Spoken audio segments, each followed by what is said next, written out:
Chers téléspectateurs, bonjour, bienvenue dans ce flash d'information sur la télévision communautaire et nous débutons ce flash d'information par cette information liée au Front pour les libertés des citoyens et le rassemblement des travailleurs licenciés du Sénégal qui ont tenu une conférence de presse pour dénoncer les licenciements massifs survenus récemment. Selon leur porte-parole, plus de 29 000 employés ont été renvoyés sans motif valable. Face à cette situation, ils menacent de descendre dans les rues si les autorités ne prennent pas des mesures appropriées. Je vous propose de suivre les déclarations de leur porte-parole au micro de Modou Diouf. Ces licenciements ne se limitent pas au niveau de la CDC. Il y a le port autonome 781, la LONA 171, SAPCO 85, Dakar Demdik 27, FERA 2000, GDS 126, Radisson 127, tout récemment ICS, ministère de la Santé. Donc la liste elle est tellement exhaustive. Que nous, travailleurs licenciés, on veut unir nos forces pour faire face à cette mascarade qu'on est en train de subir. Nous n'allons pas se laisser faire. Non, nous sommes des Sénégalais. On va introduire une marche pacifique, une demande de marche pacifique et préparer un premier mai rouge au Sénégal. Après tous ces plans d'action, tous ces 29 000 salariés vont saisir des ambassades de la place pour demander les demandes d'asile. La campagne de commercialisation de l'arachide constitue une grande inquiétude dans le département de Nioro. Les acteurs du secteur expriment leur mécontentement face à la situation actuelle. En effet, les opérations ne se déroulent pas comme ils l'avaient souhaité.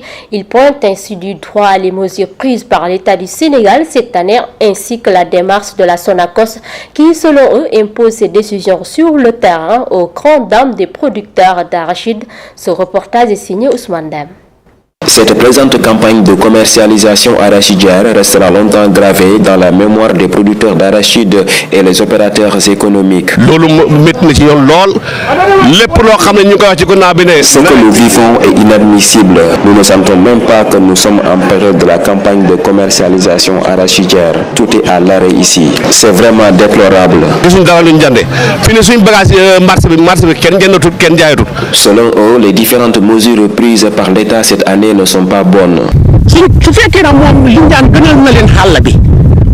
Nous constatons que l'État favorise les travailleurs de la Sonacos Lindiane de Kaolack au détriment du monde rural.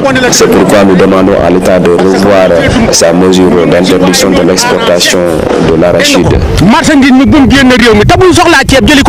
Il dénonce ainsi la démarche entreprise par la Sonacos. La Sonacos ne veut plus acheter nos graines d'arachide. Nos membres sont souvent conduits par la Sonacos. C'est une situation insupportable. Face à cette situation, ils interpellent l'État.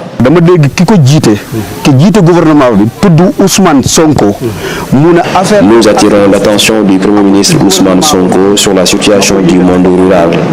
La Sonacos et certains opérateurs économiques n'ont aucune considération envers les producteurs d'arachide.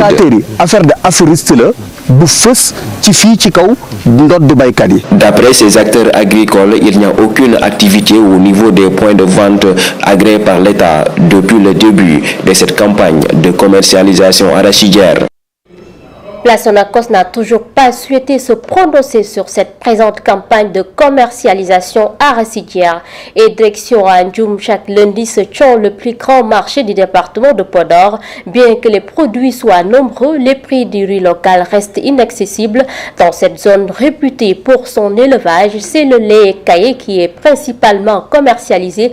Les producteurs lancent son appel à l'État du Sénégal pour un soutien accru afin de garantir la souveraineté alimentaire dans le secteur de l'agriculture et de l'élevage. Aminata Ndiaye a fait un tour au marché de Ndioum.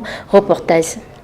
C'est lundi, jour de marché hebdomadaire à Ndioum, le plus grand rendez-vous économique du département de Podor. Le lieu grouille de monde, le marché est bien approvisionné, le riz local décortiqué et semi-brisé à la côte. Mais le prix ne cesse de grimper selon Ousseynou Takosow, venu de Wuromale. Le riz est vendu actuellement à 21 000, le bidon d'huile de 20 litres à 22 000. Il n'y a que les légumes qui sont accessibles. Tous les autres produits sont chers. Le sac de sucre est vendu à 30 000, le kilogramme de lait à 3 000 francs. On achète la petite bouteille d'huile à 6 000 francs. C'est difficile pour les ménages. Elle invite l'État à soutenir les producteurs en amont par la baisse des intrants pour que les prix soient soutenables. Les vendeurs de riz font de leur mieux. Ils sont toujours debout. L'année dernière, j'ai perdu 3 millions dans le champ d'oignons que j'avais.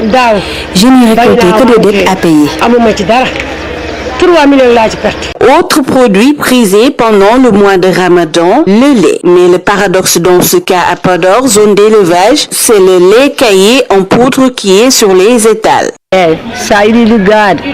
Si tu n'as pas un bon budget pour travailler, c'est difficile de s'en sortir. On fait avec ce qu'on a. On a besoin d'aide pour améliorer notre activité. En tant que femme travailleuse, on a besoin de soutien. L'État doit aussi davantage développer l'élevage, notamment la production et la transformation du lait. Surtout dans ce contexte de changement climatique, s'il veut atteindre sa souveraineté alimentaire. Le projet naturel en partenariat avec l'Union régionale Santiala et Casades a organisé une visite d'échange entre les femmes bénéficiaires du projet provenant des départements de Bounkiling et de Bignona. Cette rencontre avait pour objectif de favoriser le partage d'expériences et de renforcer les capacités des participantes autour du thème du changement climatique et du leadership féminin. Ce compte rendu signé Junette Badji.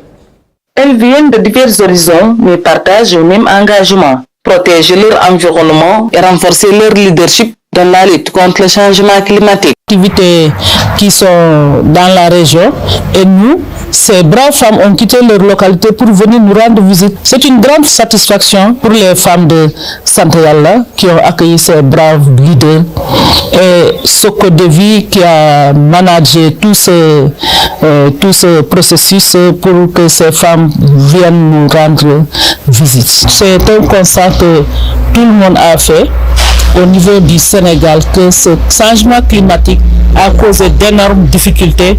Surtout, ce sont les femmes qui sont les plus vulnérables. Cette journée a été menée par des échanges enrichissants et une volonté commune d'amplifier l'impact des actions menées par les femmes face au changement climatique.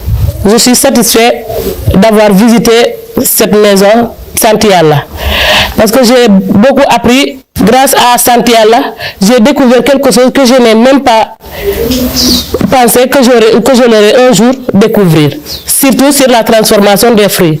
Grâce au changement climatique, qu'on a eu cette idée de créer d'autres activités comme la transformation des fruits pour aider aussi d'autres femmes. En Casamance, le leadership féminin dans la lutte contre le changement climatique est une réalité. Jour après jour, ces femmes prouvent que leur engagement est la clé d'un avenir durable.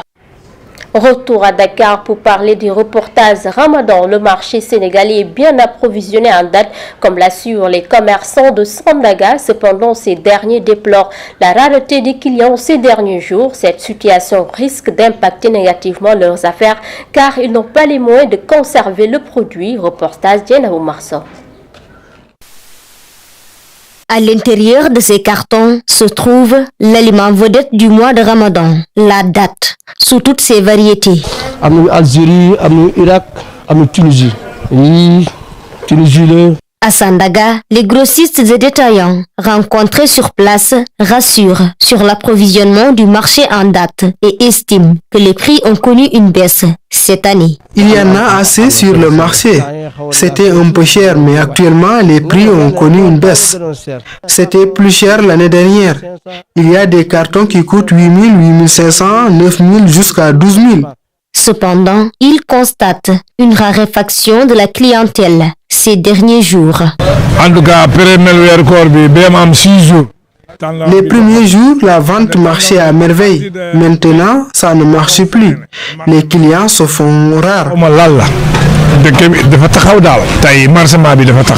Par ailleurs, Ces commerçants soulignent les difficultés qu'ils rencontrent pour conserver leurs produits en raison de l'absence de chambre froide.